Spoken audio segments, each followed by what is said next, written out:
Ladies and gentlemen, bout 4 is our EM Legends 4-man tournament first semi-final, matched at 65k, as sponsored by Showtime. Would you welcome first into the blue corner, Fabio Reis.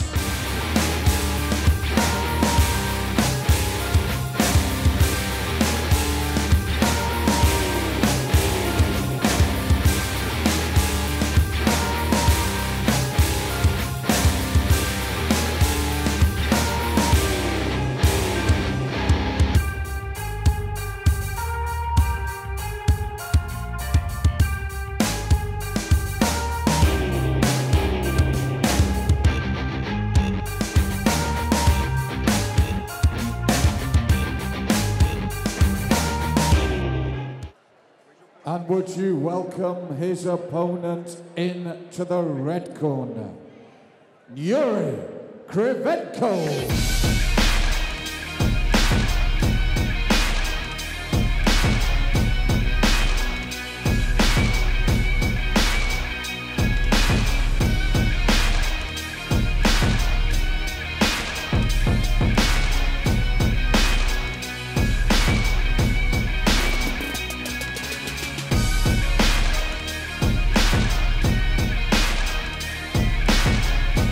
This is our EM Legends 4-man tournament first semi-final, matched at 65k. And in the blue corner, he weighed in at 65k dead. He has a 20-fight record, 15 wins, only 5 losses. He represents team number 1, Fabio Reis. And his opponent in the red corner. He weighed in at 64.5k. He has a 23-fight record, 17 wins and only 6 losses. He represents the Bloodline gym, Jurij Krivenko. Your referee, Mr. Chris Batcheldor.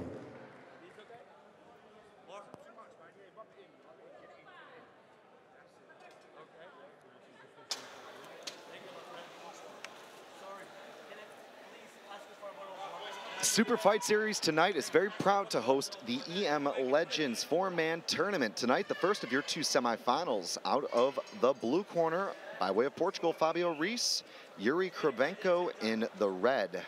Action at 65 keys, both men 20-plus fight veterans. Known for an aggressive style, both great kickers, Malcolm. It's a great tournament matchup if we've ever seen one. Well, this is the thing, Chris. When we come to the tournament situation, everything becomes different. You've mentioned nothing but the power of these 2 men, yet one of them has to go through to another round. And when you think of the possible damage inflicted by both on the other, this is the thing that comes into a tournament scenario when you're thinking as a fighter. How do you approach it? Do you go for broke? With your power and your ability, do you look to take him out? Do you look to keep yourself safe? This is what I love when it comes to a tournament situation with so much at stake. In our previous tournament winners, we've seen them on the biggest stage in China. There's your law. So it's how you approach this that is everything. And there's been a whole lot of discussion about the level of kickboxing in China and the type of promotion behind a lot of the big series and tournaments over there. And the chance, of course, here is going from 4 guys to 1 at a night. One of them will get the opportunity to go over there and fight in the EM Legends. So it's a great chance. It's a great platform here in Europe to go to Asia. And both guys are going to go for it. Southpaw versus Orthodox. Well, we talked about keeping yourself safe. Both these men have already put in a punishing low kick apiece, and I mean real power behind it. So they're looking to take their opponent out of there early, one way or another. One way is to take that base, that balance. And you and I have been here long enough, Chris, to see some people have to come out of the tournament because they can't stand anymore. 1-2 there from Krivenko. Jab again, nice hand fighting there from the Portuguese fighter and Fabio Reis. Fabio looks to be trying to make Jurij lead and then counter with that low kick. The problem is when you box really heavily, you're susceptible to getting that lead leg chopped Great adjustments there from Jurij, backing off there and avoiding a low kick. Check again there from Jurij. Question mark kick from Fabio Reis. Just the educated decision making from both guys. Beautiful. And I think two worthy guys in this tournament. That's right, and really ripped at 65K. And nice movement. You saw that when you talk about two worthy guys, the way that Jurij slipped that right hand and stayed in the pocket as he did there. This is skillful, guys, when you can make someone miss and counter and stay in the pocket the whole time. Neither of them have moved from this range. Yeah, neither backing down. Both guys are looking for a finish here, but they're also showing the maturity to try to set it up. Oh, there we go. Beautiful overhand right there, lands. Touch of gloves. Clash of heads, it looked like. Not able to quite tell from our angle here, but it looks to me like both guys acknowledging something there. Yes, it was definitely a clash of heads, Chris, and they both acknowledged it. Not that there was any intent or that anyone was to blame, but they just had a quick nod. But Reis is really setting up here now. If one of those lands, the tighter boxing, as you can see, from Krivenko. But two very good men, as we said, 20 and 23 fight experience, and it's showing here. Nice shot to the body from Reis here, and then the knee. And I think Krivenko thought there was one to the groin there, Chris, but they're going straight on. Very fast-paced start. You want to get your man out of here in a tournament situation. Beautiful switch up there. Fabio looking for the spin. Chris giving him the break. This is just a really interesting tit for tat where both guys are comfortable leading and, of course, looking to counter and follow in those exchanges. So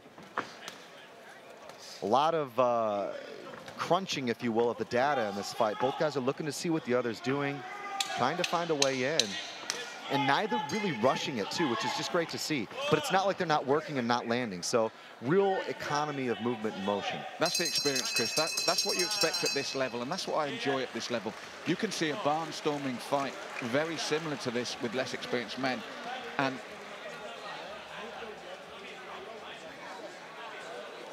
And at the end of the day, with these two, it's slightly different. It's controlled, it's hard, it's hurtful, but they set everything up. So there's a different style to the pace. It can still be a very fast-paced bout, but they both know exactly what they're doing here every time. And look how I mentioned, they stay in the pocket the whole time. You can check and you can counter, and you're always there. You make the man miss, you're able to be in a position to make him pay. Very evenly balanced opening round, Chris. And intriguing boxing as well. For me, that's one of the things that we've seen from some of the Portuguese guys come over here to Super Fight Series and try to use a more boxing-centric attack with some looping shots. But both men are known to be good kickers, and for me, it was just great exchanges in every aspect of the game.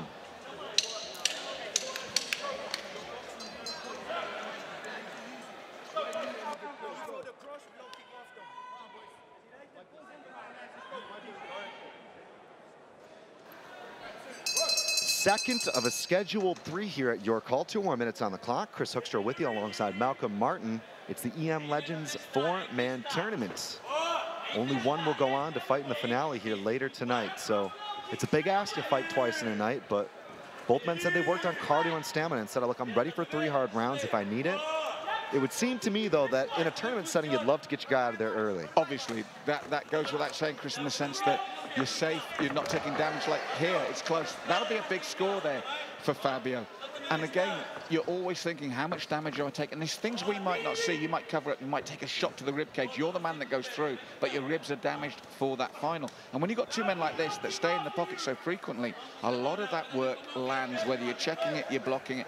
Spinning back fist from both men now, and both have seen it coming and ducked it. But I love the way they stay at such close range here, such confidence in their ability. And again, a simple slip like that, nothing to do with technique or your opponent, but you never know in a tournament situation what could go wrong, and you can win that bout and have a job to walk. Yeah, I saw it 2 weeks ago in Russia. It was a world title fight, 5 rounds, and a guy just stepped backwards. He was using a draw strap to try to pull his opponent in, stepped backwards on that knee, and it was over. The fight was over. So you got to really watch out for everything, because in a tournament, anything can happen. And those injuries that you do get, that your adrenaline or, you know, just your heart or your grit or your focus in the moment can get you through those next couple of rounds. When your body cools down and you start to relax and go cold, and then you're like, wow, actually, I'm really hurt. I don't know if I can make that walk again. So it's just a crazy sport.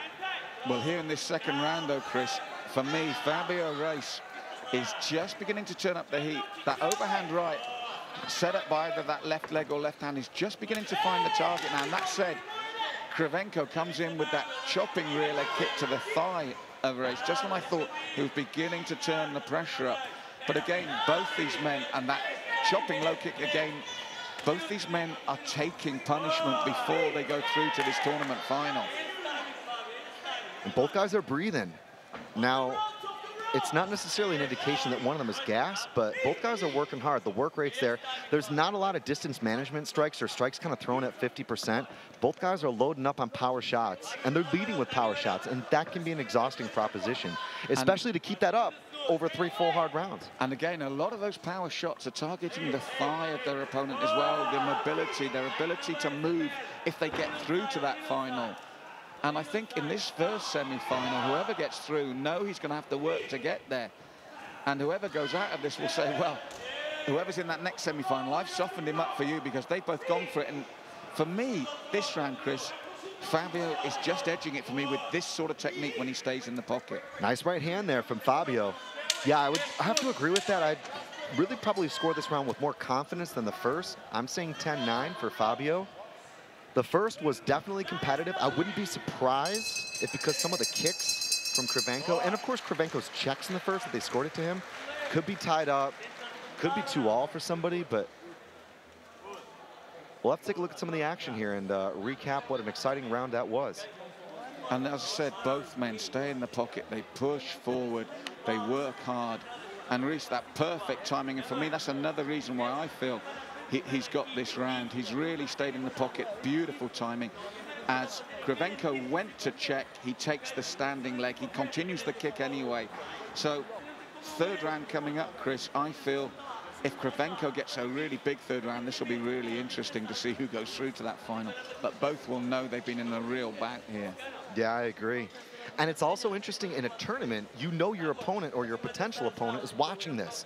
It's not like they don't have the intel of what you just went through, and that can affect what they want to do in the second semi.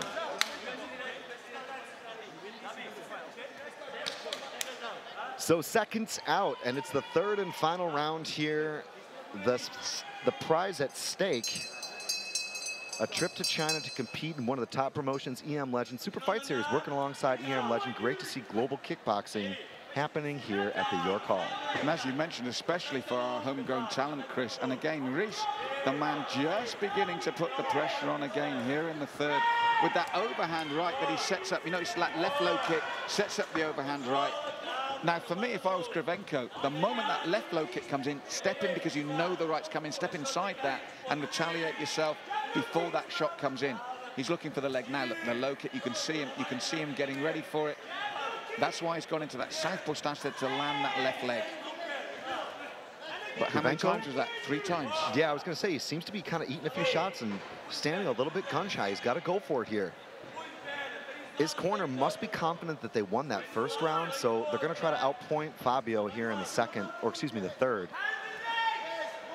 Maybe they think they've won 1 and 2. I would have to humbly disagree, but it's a risky proposition leaving anything in the judge's hands. But if you're going to play for points, sometimes that means being patient for the first 30 seconds. That's the lovely catch-22 of the tournament situation. You've just summed it up beautifully. What do? Do you go all out for broke and maybe get caught on the counter or hurt? Do you play the points game and then look amazed when the judges go the opposite way? Fabio now, though, this is what I said. He is, and there were some hurtful shots in there. He span. Look at the roll and throw now from Fabio on the knee again. This is what I'm saying. This is the man that doesn't want to let the judges make their decision. Jurij's tired, Malcolm. That body shot is going to really affect him here in his breathing. You could tell it hurt him. I mean, not enough to actually drop him or force the guard down, but those things stack up. And again, Fabio kicking with that lead left to the body. Again, going for it there. He knows it too. Well, you know, when he switches to the southpaw, it's only to get even more power in that left leg. And again, the psychic game for me. And he's just moved sweetly out the way of Krivenko's return. He's coming in very strongly here, Chris. He's attacked with a left hook, switch kick, 360-degree spinning back kick to the left side, and of course a knee. So he's attacking that liver a lot.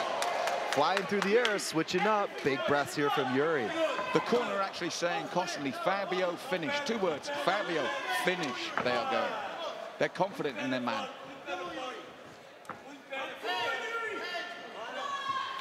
Conversely, Jurij's team asking for him to box Fabio, really try to go for those shots. Try to touch him up, land those straight punches to the dome. It's a smart tactic, especially if Fabio's throwing lots of single strikes with his legs, whether that be kicks or knees. He looks a little bloody too. I'm not sure whether or not Jurij cracked him cleanly with that right cross a few moments ago, but there he's looking for the right again. Jab to a right. He listened to his corner, and that last 20 seconds has probably been the best of the back for Jurij. Very stiff straight punching, and you wonder why he didn't do this earlier when Fabio was closing the distance, because he's a very good boxer, as you can see, but it might be just a case of too little too late for him here. So 3 rounds in the books here, and both men really putting on a show tonight. The full 3 minutes in the third have gone by, make that 9 minutes of competition here for both Fabio Reis and Jurij Krivenko. Which of the two will proceed to the final tonight, later here at the York Hall? Well, both men believe they've done enough, and here just some beautiful action. We saw the beautiful dynamic kicks and knees, a nod there from Fabio. And that was what he was targeting with that left kick. You could see him there spinning again, looking for that liver shot. Left dig there. Jurij noticeably effective, but not enough to put him down. Gorgeous exchanges here between both men. High-level kickboxing. Both guys had a ton of experience and promised to show it. Malcolm Martin has got the announcement here. Which of these two will proceed? Here's Malcolm Martin with the verdict here at the York Hall. Ladies and gentlemen, before the official announcement, what a way to start this tournament. An excellent semi-final from both these men. But going through to tonight's final by way of a unanimous decision is the man from the blue corner, Fabio Reis.